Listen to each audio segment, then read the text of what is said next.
सबसे पहले हम लेंगे त्रिभुज ए बी सी, ये वाला त्रिभुज ए बी सी।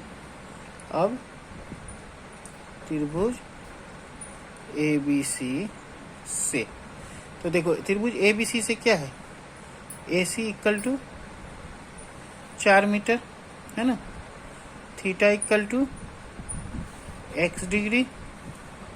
तो यहाँ ए बी निकालना है, लंब निकालना है, और आधार दिया हुआ है 4। देखो ये आधार हुआ और निकालना लंब है।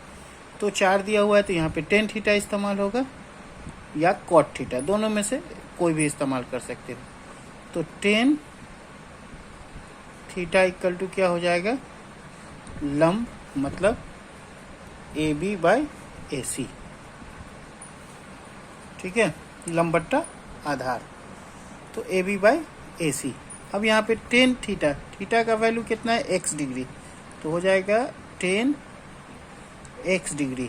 ए बी तो मुझे मालूम नहीं है, तो ए बी ऐसे ही रहेगा, और ए सी इक्वल टू 4 मीटर है। तो इसको इस तरह से लिख दिया, इसको मान लिया 1, समीकरण 1। अब फिर से हम किस में आएंगे, अब आएंगे त्रिभुज ए डी बी में, बड़े वाले त्रिभुज में, ए डी बी में। तो देखो त्रिभुज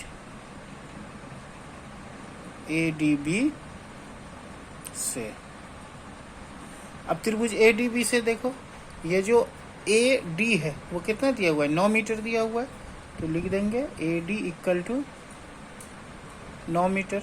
देखो थीटा कितना है, 90 माइनस एक्स डिग्री, जो यहाँ भी हमने निकाला कि पूरक कोण का जोड़ वाला, तो थीटा इक्वल टू हो गया 90 माइनस एक्स डिग्री।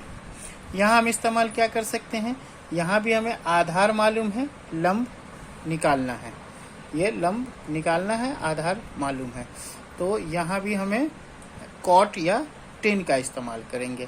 तो चूंकि यहाँ 10 निकला है, यहाँ हम कॉट का इस्तेमाल करेंगे, 90 माइनस एक्स है इसीलिए। तो यहाँ लिखेंगे कॉट थीटा। कॉट थीटा क्या होता है, बी बाई पी, ठीक उसका उल्टा। तो यहाँ पे बेस क्या है, ए डी है, और पी क्या है, ए बी है। पी कहते हैं लंब को, तो इसलिए हम यहाँ लिखेंगे A D by A B. अब कॉट थीटा, तो cot 90 minus X degree equal to क्या हो जाएगा, ए डी हो जाएगा 9 मीटर बाई ए बी। अब देखो कॉट 90 माइनस एक्स डिग्री, इसका एक फॉर्मूला होता है कि जब भी कॉट के 90 में से जो भी घटेगा तो वो 10 का हो जाएगा, इक्वल टू क्या हो जाएगा, 10 एक्स डिग्री। मतलब 90 में से x घट रहा है ना, तो ये 10 का x हो जाएगा, समझ रहे। कॉट 90 माइनस एक्स किसके बराबर होगा, 10x। 90 में से जो घटता है वही 10 हो जाता है अगर कॉट है तो, और यहाँ 10 रहता है तो ये कॉट हो जाता। तो ये फॉर्मूला है, तो उसी फॉर्मूले के हिसाब से यहाँ क्या है, कॉट 90 माइनस एक्स है, तो ये क्या हो जाएगा, 10 X degree, 9 metre by A B, ये है 9 मीटर।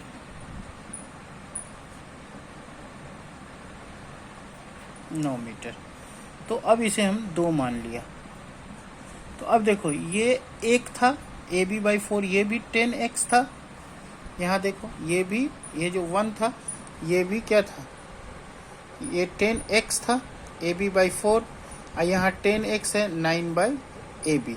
तो ये 9 मीटर बाई ए बी भी 10x के बराबर है, ये ए बी बाई 4m भी 10x के बराबर है, मतलब ये और ये आपस में बराबर है। तो इस तरह से हम लिखेंगे अब के समीकरण 1 और